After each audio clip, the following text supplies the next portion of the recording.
আসসালামু আলাইকুম। আশা করি আমার সকল ছোট্ট বন্ধুরা অনেক অনেক বেশি ভালো আছো।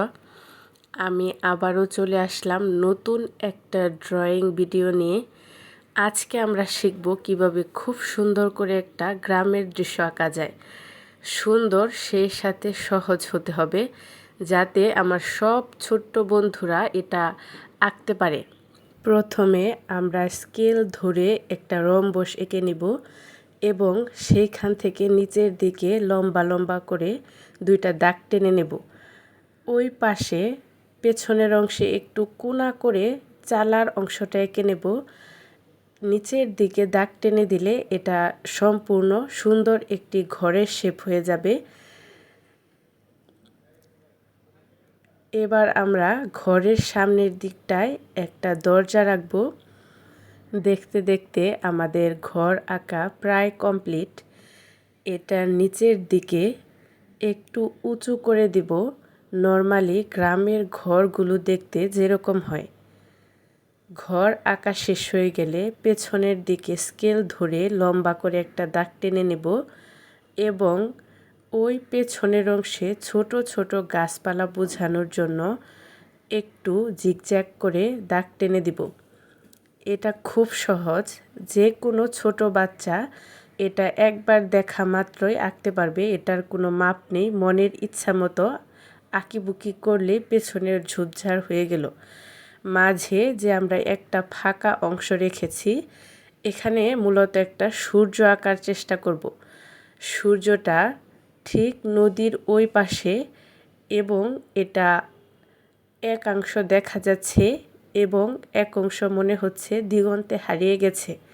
ঠিক এরকম টাইপের সূর্য হবে।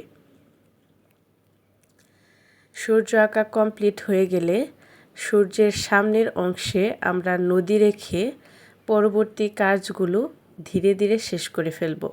এবার আমরা ঘরের পেছন দিক থেকে আঁকাবাঁকা লাইন টেনে দেব নদীর শেপ বোঝানোর জন্য। সাধারণত নদীর নির্দিষ্ট কোনো শেপ হয় না, এটা এঁকে বেঁকে যেদিকে ইচ্ছা সেদিকে যেতে পারে। তো এটার জন্য খুব বেশি চিন্তা ভাবনা করার প্রয়োজন নেই, মনে যেরকম আসবে ঠিক ওই রকম আঁকাবাঁকা লাইন টেনে দিবে। এই তো আমার নদীর পার আঁকা কমপ্লিট হয়ে গেছে। এবার আমি পাড়ে কিছুটা ঘাস বোঝানোর জন্য একটু জিগজ্যাগ করে লাইন টেনে দেব।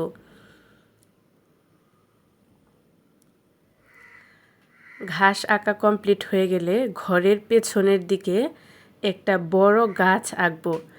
গাছের ডালপালারও ওইরকম নির্দিষ্ট কোনো শেপ নেই, পাতা এবং ডালপালা যেদিক ইচ্ছা সেদিক যেতে পারে। এই জন্য এখানেও এত চিন্তা ভাবনা না করে আমাদের ইচ্ছা মতো খুব সহজে যে গাছটা আঁকা যায় সেটা এঁকে দেব। যেহেতু এটা ছোটদের ড্রয়িং, তারা ছোট ছোট পাতা এঁকে একটা সুন্দর গাছ কমপ্লিট করতে পারবে না।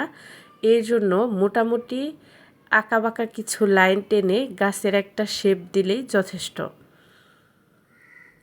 দেখতে পাচ্ছ তোমরা, খুব সুন্দর একটা গাছ আঁকা কমপ্লিট হয়ে গেল আমার। রং করলে এটা এমনিতে খুব সুন্দর লাগবে। এখন নদীটা খুব খালি খালি লাগছে। নদীতে নৌকা না থাকলে সৌন্দর্যে আসলে ভাটা পড়ে যায়। এর জন্য আমরা নদীর সৌন্দর্য বৃদ্ধি করার জন্য ছোট্ট একটা নৌকা এঁকে দিলাম। নৌকার পাশে আমরা ধার বেয়ে যাওয়ার জন্য একটা বৈঠাও দিয়ে দিলাম।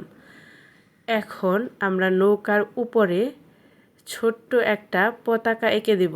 মোটামুটি আমাদের দৃশ্য আঁকা কমপ্লিট। আমার ছোট্ট বড় সকল বন্ধুদের কাছে অনুরোধ থাকবে, আপনারা চ্যানেলটি সাবস্ক্রাইব করে দেবেন এবং পাশে থাকবেন। ধন্যবাদ।